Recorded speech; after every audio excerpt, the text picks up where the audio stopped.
Bonsoir. À la une de cette édition, le coup d'envoi d'un grand chantier routier. Les travaux de la Nationale 1 Koya-Dabola sont lancés. Le projet a fait l'objet de plusieurs études et va permettre de soulager les populations.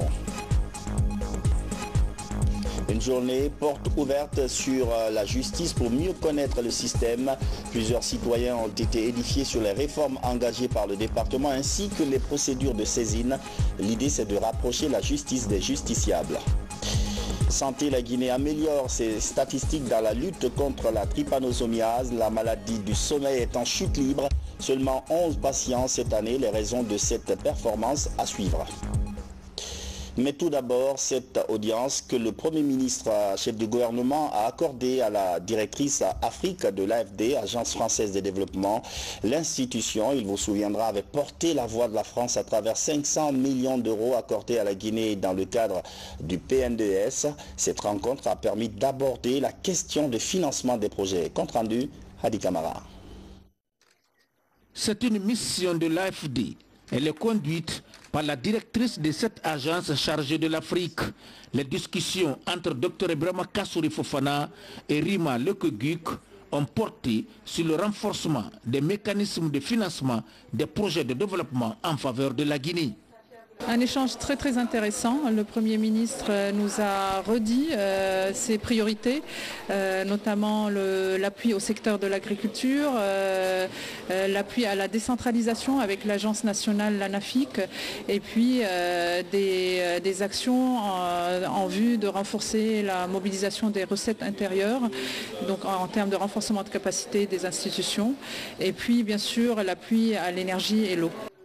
C'est une prise de contact qui met en relief certaines stratégies capables de soutenir la croissance économique de la Guinée. À cet effet, l'AFD appuie déjà la Guinée dans la promotion des secteurs clés du développement du pays. La France apporte déjà 500 millions d'euros en appui au PNDES, le Programme national de développement. Et on est sur les 3 secteurs, agriculture, éducation, infrastructure, énergie et eau. Et avec un appui aussi sur la gouvernance financière et la gouvernance économique. Et l'idée, c'est de voir avec le Premier ministre et le Président comment renforcer notre appui. On a aujourd'hui à peu près en 2018 octroyé 100 millions d'euros en appui à la Guinée et l'année prochaine on envisage d'apporter 130 millions avec des subventions augmentées. Dans les perspectives économiques de la Guinée, le Premier ministre s'est penché sur le renforcement du système de recouvrement des recettes et la dématérialisation des circuits financiers. Dr Ibrahima Kassouri Fofana a ajouté aussi que son gouvernement consentit des efforts dans le cadre de la mobilisation des ressources internes tout en garantissant la paix et la sécurité en Guinée. C'est parti pour les travaux de la nationale numéro 1 Koya-Kindia Mamou-Dabola. Le ministre Moustapha Naïté a procédé au coup d'envoi des travaux ce matin. La suite logique du projet de route lancé il y a quelques semaines. Mangafodé Touré. La reconstruction de la route nationale numéro 1 Koya-Kindia Mamou-Dabola est en ce moment l'un des projets routiers les plus importants du pays. Après son lancement par le président de la République, professeur Alpha Condé, au mois d'avril dernier, le ministre des Travaux publics veut s'assurer du démarrage effectif du projet. Sur le terrain, l'entreprise chinoise CRBC Guinée est à pied d'œuvre pour l'exécution des travaux. L'heure est au débroussaillement et à l'abattage des arbres.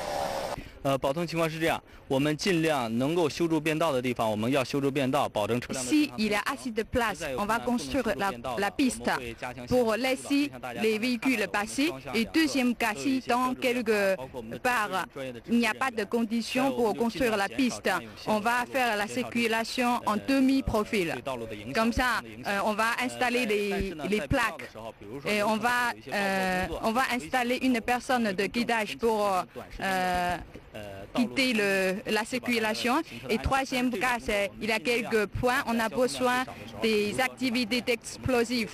Malgré le démarrage des travaux sur l'axe, la circulation reste ouverte aux usagers. Cette visite de terrain du ministre des Travaux publics traduit l'engagement du gouvernement et l'intérêt qu'il attache à la réalisation de ce projet. Ce chantier qui va de Koya, Kindia, Mamou, Dabola va prendre 36 mois comme il l'a expliqué tout à l'heure.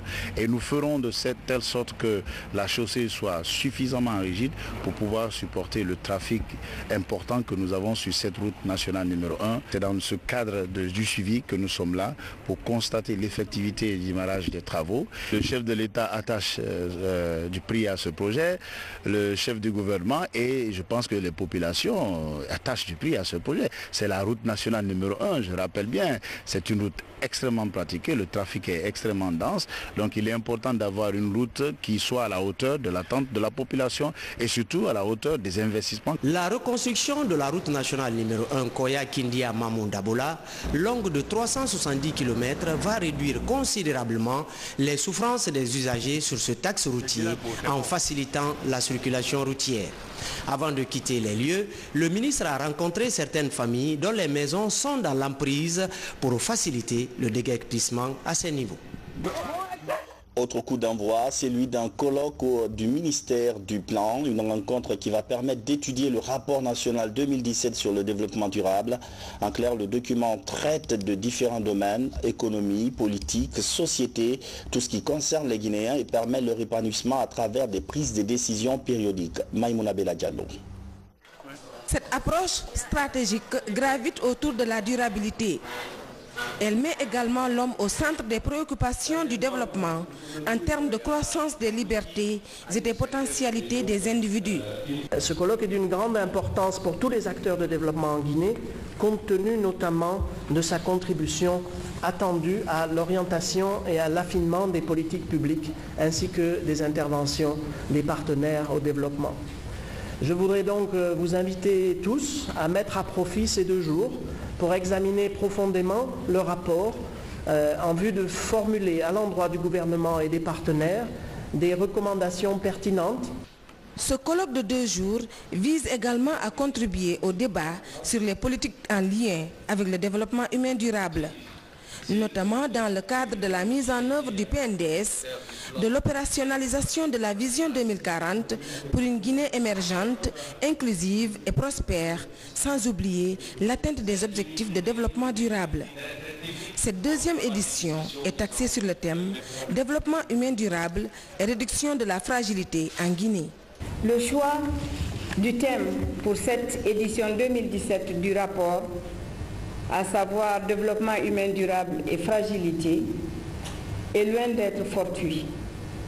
En effet, la Guinée est un pays dont l'évolution politique et sociale a révélé plusieurs situations de fragilité qui constituent des menaces permanentes à son développement et à l'amélioration des conditions de vie des populations. Vous conviendrez donc avec moi de l'importance capitale que revêt le présent colloque pour l'atténuation des occurrences de risques de conflits et de violences. Au cours de cette rencontre, le rapport national de développement humain 2017 sera enrichi. Des mesures fortes et des recommandations pertinentes et opérationnelles seront proposées aux décideurs pour renforcer la gouvernance, la transformation économique du pays, la paix et la cohésion sociale. Des propositions allant dans le sens de la protection de l'environnement seront aussi faites pour le bien-être des générations actuelles et futures de la Guinée. Après les MUFA, la Banque nationale d'investissement de Guinée, cette banque est une initiative du chef de l'État pour soutenir les entrepreneurs locaux et les porteurs de projets. Le but est de promouvoir l'émergence de jeunes industriels. Ce matin, plusieurs acteurs de cette institution bancaire se sont réunis pour rappeler l'enjeu de cette initiative. Kerna Ousmane Diallo. Pour faire face aux problèmes de financement des projets des jeunes et des femmes entrepreneurs, le chef de l'État a initié la création d'une banque dédiée à l'investissement. Après la mise en place du conseil d'administration, du comité d'investissement et la nomination du directeur général de cette banque, 3 secteurs prioritaires sont identifiés pour l'accompagnement des projets. C'est l'agriculture et la pêche. Ensuite, il y a la promotion immobilière, mais aussi l'agro-industrie. Et ces 3 secteurs qui vont ici tirer de l'avant les autres secteurs comme l'artisanat, le tourisme et la culture. Une fois à l'hôtel Camayen, le président de la République nous a dit qu'il va mettre cette banque en place pour les porteurs de projets qui sont un peu élevés, qui ne peuvent pas contracter des prêts au MIFA et au MC2. Donc aujourd'hui, si la banque est mise en place, c'est quelque chose qu'il a promis et qu'il a réalisé. Ça nous va droit au cœur.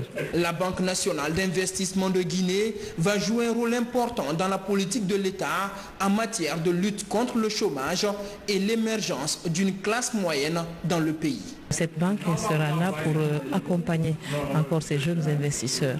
Et comme nous l'avons dit, nous ne nous arrêterons pas à Conakry, nous irons à l'intérieur du pays, ce qui permettrait de fixer les jeunes dans le pays profond et éviter l'exode rural. Je souhaite féliciter cette brillante initiative du chef de l'État de pouvoir donner la chance aux jeunes, aux femmes et toutes les populations d'être accompagnées et accomplir leurs rêves. Le rêve d'avoir un bien-être à travers l'entrepreneuriat.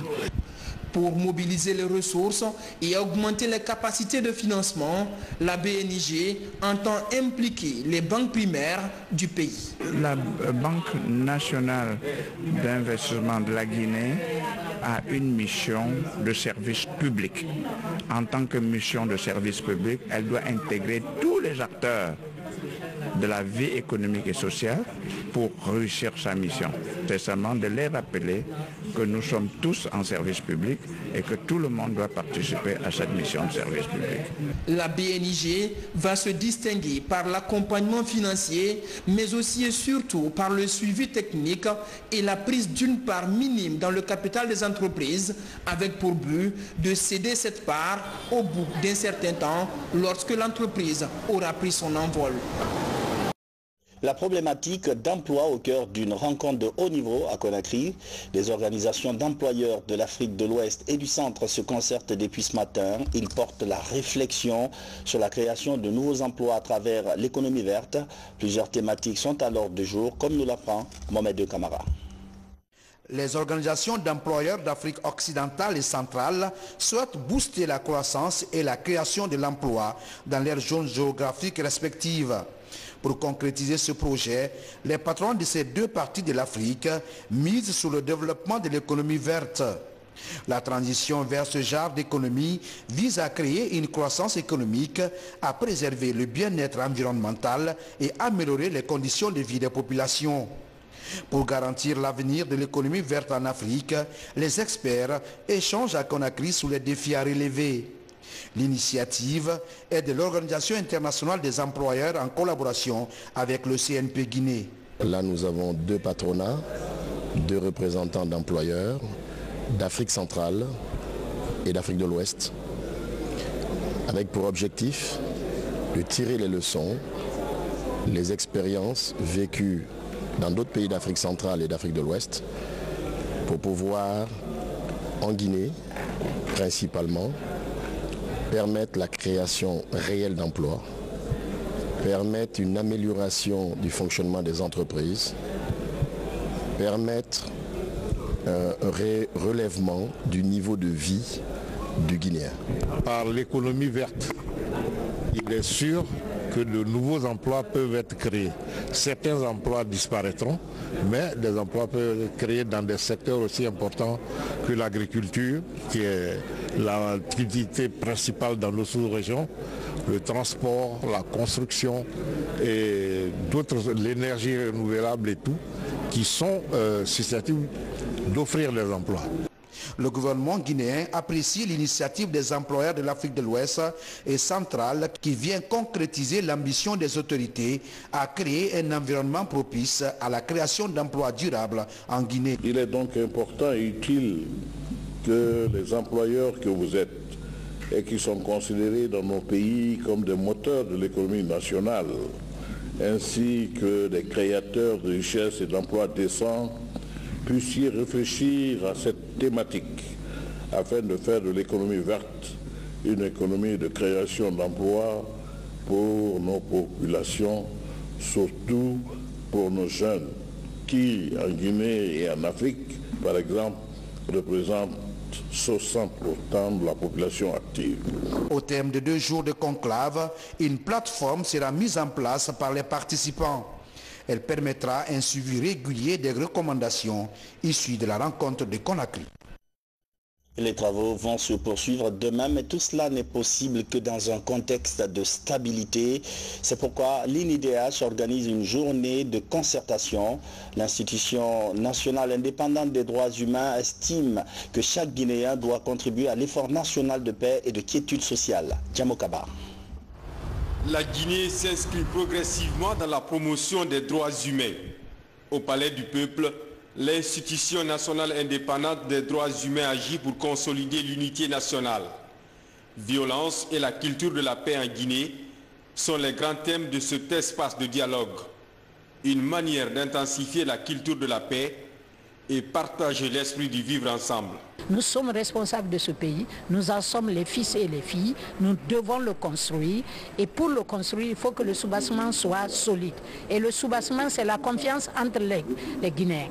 C'est la confiance et l'amour, la solidarité entre nous. C'est pour cela que nous allons faire, n'est-ce pas, c'est en faisant cela que nous pourrons fédérer, n'est-ce pas, nos qualités, mais aussi corriger nos défauts. Au nom de Monsieur le Président de la République, Monsieur le Premier ministre, du ministre secrétaire général, que nous vous demandons de réfléchir, d'échanger, sans haine, sans acrimonie, sans passion, pour dégager des esquisses de solutions,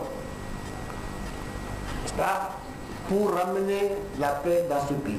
Le débat se veut aussi un cadre d'information et de partage d'expériences sur les stratégies de construction et de sauvegarde de la paix en Guinée.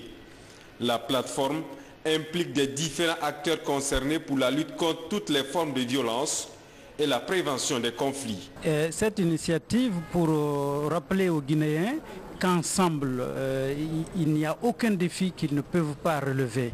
Et puisque tout le monde dit que nous sommes menacés par la violence, pour dire trop c'est trop, et nous avons voulu mettre tous ceux qui sont partenaires à la vie en Guinée, les acteurs de la société civile, les ONG, les manifestants, la police, la gendarmerie, l'armée. Nous avons voulu que tout le monde se retrouve dans la même salle pour qu'on se regarde et qu'on se parle au sujet de cette violence, pour mettre un terme à la violence sur toutes ses formes. Cette rencontre de donner et de recevoir est une initiative de l'Institution nationale indépendante des droits humains.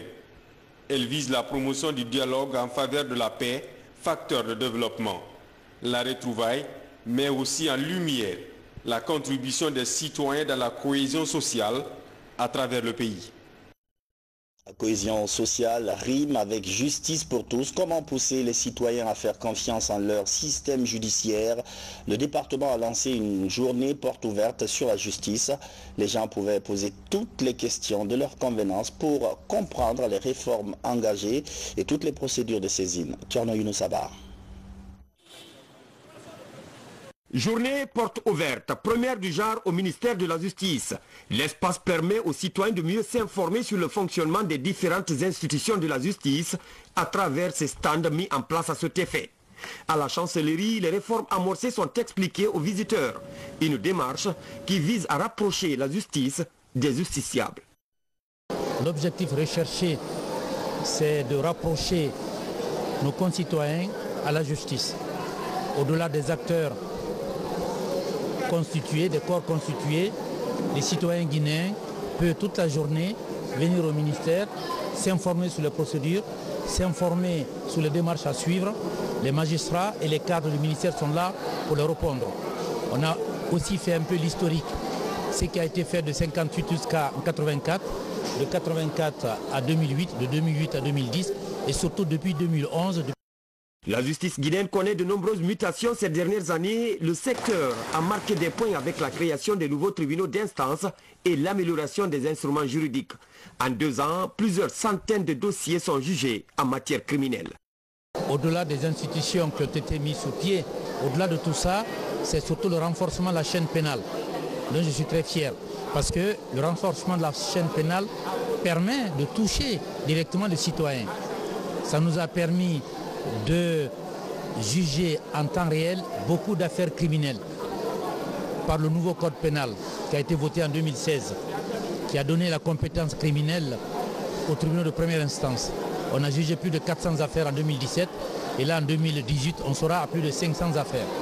Les partenaires et les citoyens renouvellent leur engagement à œuvrer aux côtés de la justice pour mieux promouvoir les principes fondamentaux des droits de l'homme. Une société sans état de droit, sans une justice forte et indépendante, est une société qui a beaucoup de problèmes, qui est en difficulté. Il faut, de manière progressive, parvenir à une situation où il y a la confiance entre l'administré et l'appareil judiciaire. Organiser une journée porte ouverte sur la justice est une bonne chose qui est à capitaliser, qui est à institutionnaliser même pour permettre aux populations de connaître le fonctionnement de la justice en Guinée. Le ministère de la Justice compte perpétuer ce genre d'initiative dans le but de rétablir la confiance des populations en leur justice. Outre la justice, les médias aussi devraient être au service de la paix. Journalistes, oui, mais citoyens d'abord. Et ça rappelle cette journée dédiée aux auditeurs. Les journalistes radio ont un rôle important à jouer dans la consolidation de la paix. Il faudra savoir jongler entre liberté d'expression et responsabilité lors des émissions interactives, par exemple. Fatoumata Batouli Diallo, Mamadou Saliouba. La journée des auditeurs est célébrée sous le signe de la responsabilité. Elle est mise à profit pour rendre les auditeurs plus responsables dans leurs propos durant les émissions interactives. Cette année, la journée est célébrée sous le thème « Un mot peut tuer, un mot peut guérir ». Une thématique qui met l'accent sur la préservation de la paix et l'unité nationale. Vous adressez sur une antenne, vous ne savez pas combien de personnes vous écoutent à l'instant T. Ce qui s'est passé au Rwanda à travers l'histoire de la radio Mille Collines. Donc on ne souhaiterait pas que la même chose arrive ici parce que c'est à travers un seul mot que le pays a sombré. À chaque fois qu'il y a tension dans la ville de Conakry ou dans le pays de manière générale, il y a beaucoup de personnes ici qui vivent au jour le jour, qui alimentent leur marmite de par l'argent qu'ils gagnent dans la journée. Donc à chaque fois qu'on exacerbe les tensions, à chaque fois qu'on met de l'huile sur le feu, à chaque fois qu'on amène les gens à se heurter, à se violenter et qu'on paralyse la cité, sachez qu'il y a plein de pères de famille qui ne seront pas capables de ramener la dépense chez eux. En célébrant cette journée, ces auditeurs s'engagent à être des acteurs de paix à travers leur communication dans les émissions interactives.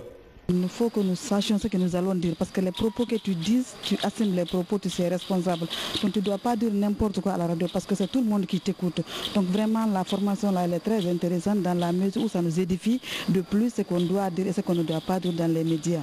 Contrairement à l'année précédente, cette deuxième édition est axée sur la formation des auditeurs et des journalistes animateurs. Des prix seront décernés aux auditeurs qui se sont distingués par la responsabilité dans leurs interventions sur les antennes des médias. Santé et la chirurgie mobile à Mamou. Il s'agit du 3e camp organisé pour la prise en charge de certaines pathologies. 24 enfants ont été opérés de hernie congénitale. L'opération est pilotée sur le terrain par une ONG locale. Mohamed Lamine Kamara.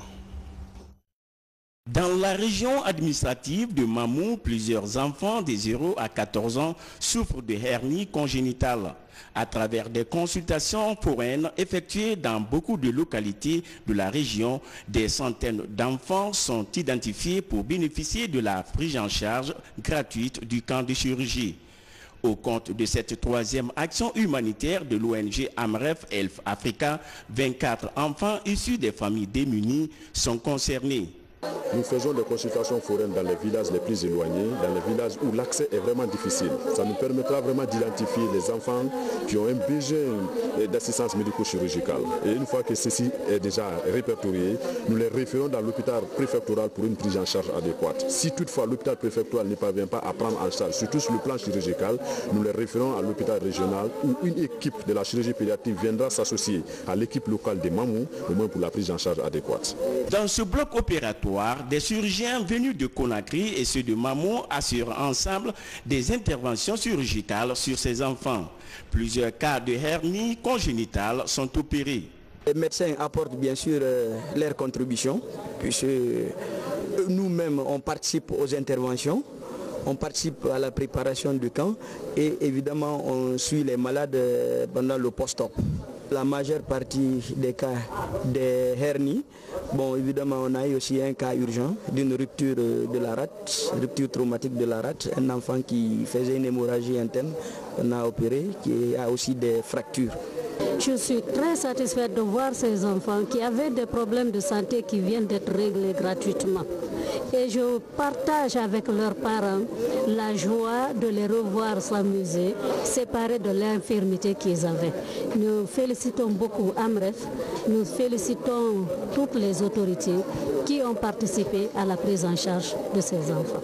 Au-delà de ce camp de chirurgie gratuite, l'ONG AMREF Health Africa et son partenaire financier de la Fondation Orange assurent également la formation du personnel de santé. Ils offrent régulièrement des équipements sanitaires aux hôpitaux de Conakry et ceux de l'intérieur du pays. C'est le cas de cet appareil d'anesthésie offert par AMREF Health Africa à l'hôpital régional de Mamou. Santé toujours, la Guinée a enregistré des avancées significatives cette année dans la lutte contre la trypanosomiase humaine africaine, encore appelée maladie du sommeil. Comparativement aux 2 années écoulées, seulement 11 patientes de cette maladie sont sous traitement. À quoi devons-nous cette performance? Élément de réponse avec Sam Aratolno.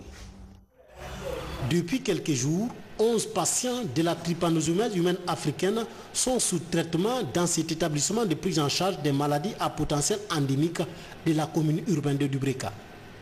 Ils ont été diagnostiqués dans la préfecture de Bofa, l'un des principaux foyers endémiques de cette pathologie sur le littoral. Aujourd'hui, ces patients reçoivent la visite des responsables en charge de la lutte contre cette maladie en Guinée. On constate qu'en 2016, le PNLTHA, dans tout juste la zone de Bofa, nous avons visité environ 4000 personnes et nous avons dépisté plus de 75 malades. Et ensuite, en 2017, nous avons encore revisité environ 4000 personnes et là, nous avons dépisté 53 malades. Et cette année, en visitant plus de 6000 personnes, on a dépisté 11 malades. Cela signifie quoi? Ça veut simplement dire que les stratégies que nous avons adoptées, les stratégies que nous avons mises en place sont en train de donner de très bons résultats. Dans le laboratoire de diagnostic de cet établissement, 2 molécules sont en expérimentation. Il s'agit de la fexinidazole et de l'oxaborole. Une fois homologués par l'Organisation mondiale de la santé, ces comprimés vont remplacer les médicaments injectables jusque-là utilisés pour soigner cette maladie. Les efforts de lutte contre cette maladie sont fortement soutenus par la recherche, par des projets de recherche. Donc le programme national de lutte a de nombreux partenaires qui viennent travailler ici en Guinée pour les aider à mieux comprendre la maladie. Donc notamment ça consiste à mettre en place des nouveaux traitements oraux qui vont remplacer les anciens traitements qui étaient longs avec des perfusions pendant 10 jours. Maintenant c'est possible de traiter les malades du sommeil avec des cachets. Parallèlement aux essais cliniques de ces laborantins, une autre équipe de scientifiques venus d'Afrique et du monde travaille sur les nouvelles techniques de diagnostic de la trypanosomiase dans un laboratoire de biologie moléculaire. Les recherches consistent à retrouver les gènes de la maladie dans la peau des patients. Aujourd'hui, particulièrement, nous sommes réunis pour analyser un certain nombre d'échantillons, pour regarder les gènes qui sont exprimés dans certains échantillons qui ont été prélevés dans des foyers de transmission chez des malades. Et notre question est de savoir si les parasites qu'on trouve habituellement dans le sang, et à partir desquels le diagnostic est réalisé, et notre idée c'est d'essayer de chercher si des parasites ne seraient pas également présents à l'extérieur de la circulation sanguine, en particulier dans la peau. Éliminer cette maladie d'ici 2020 est l'objectif que se fixent les autorités guinéennes en charge de la santé et ses partenaires. Environnement, la COP24 se penche sur une problématique cruciale, la gestion des ressources minières et hydrauliques. L'eau se raréfie, la nappe phréatique est menacée. Plusieurs experts, dont des Guinéens, échangent sur la question. Mamad Alpha Baldé. Avec les effets du changement climatique, la rareté de l'eau est de plus en plus forte. Au pavillon de la francophonie, l'assèchement de la nappe phréatique est un débat. Des risques actuels et futurs, mais surtout des pistes de solutions sont imaginées par différents acteurs qui partagent leurs études sur la question. L'idée du guide, c'était quand même de rester... de donner un large panel de solutions, mais que ce soit en milieu rural, on va pouvoir penser à diversifier les points d'eau, les points d'approvisionnement en eau potable, de façon à éviter les interruptions du service. En milieu urbain, ça va être des solutions comme comment on va privilégier le gravitaire de façon à consommer moins d'énergie et réduire la part de l'énergie dans la facture de l'eau. En Guinée, beaucoup de nos forages dans nos régions manquent d'eau. La qualité même de l'eau est en train de baisser parce que les cours d'eau tarissent. L'eau de surface n'est plus de bonne qualité, elle est souillée. Et malheureusement, dans beaucoup de villes, c'est cette eau-là encore qui est utilisée pour le ménage. Des questions comme l'assainissement, l'utilisation rationnelle des ressources hydriques ou l'amélioration de la qualité de l'air dans les villes sont aussi évoquées par différents experts. Vous allez voir des puits qui sont remplis d'eau, mais qui n'est plus une eau potable parce que c'est des eaux de ruissellement qui rentrent dans les puits, vu la montée des eaux ou bien l'augmentation de la pluviométrie. Donc au niveau des latrines, on nous a recommandé d'utiliser du matériel durable et de former aussi les populations à ce qu'elles s'attendent lors de la construction, à ce que les températures varient et que la pluviométrie varie et s'adapter à ces aléas pour le futur. La Guinée, avec ses 14 bassins transfrontaliers, compte jouer un rôle central dans la mise en œuvre des différents projets liés à la protection et à la mise en valeur des différents fleuves qui prennent leur source dans le pays. Des experts guinéens ont par exemple démontré que les eaux souterraines du Niger partent jusqu'en Afrique de l'Est. À Conakry, c'est sous le thème « Venir en aide aux enfants », notre journée pour marquer la différence, que la Banque panafricaine a célébré la journée EcoBank Day. L'institution bancaire s'est toujours illustrée dans l'humanitaire. Elle rénove et équipe 2 orphelinats situés dans la commune de Matoto. Le point avec Monir Bari et Ali Badra Kondé. Les centres d'orphelinat d'Anta et de Matoto bénéficient d'une importante quantité de vivres. Le don est destiné aux enfants orphelins et déshérités. L'œuvre est de la Banque panafricaine EcoBank. En plus de vivres, le centre éducatif Espoir des enfants et celui de Matoto Kiridia ont été entièrement rénovés et équipés par cette institution bancaire. Ces enfants ont une vie très difficile. Souvent sans aide, ils doivent se débrouiller seuls.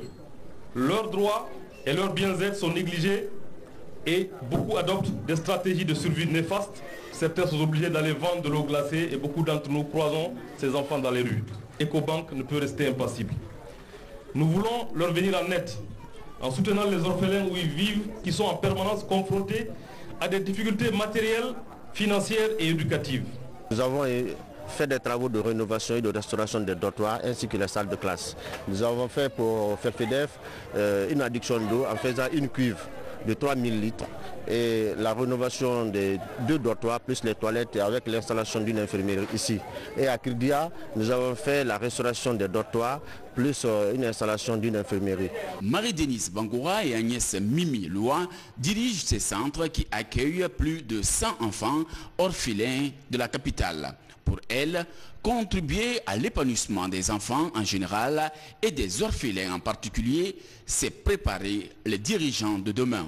Pour la commémoration de la date anniversaire de la création de l'institution bancaire panafricaine EcoBank, notre orphelinat a été l'un des heureux bénéficiaires. Aujourd'hui, je suis très émue, je suis très heureuse pour l'action d'EcoBank parce que le centre était vraiment pas la peine à abriter. Mais grâce à eux, aujourd'hui, on a tout changé parce que les lits étaient gâtés, il n'y avait pas de place, les enfants n'étaient pas bien épanouis.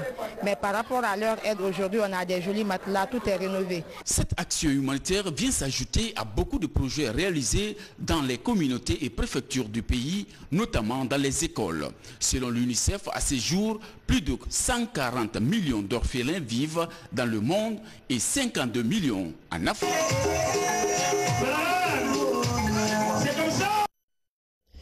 Et c'est la fin de cette édition d'information. Merci de votre fidélité à la télévision nationale. Bonsoir et à demain.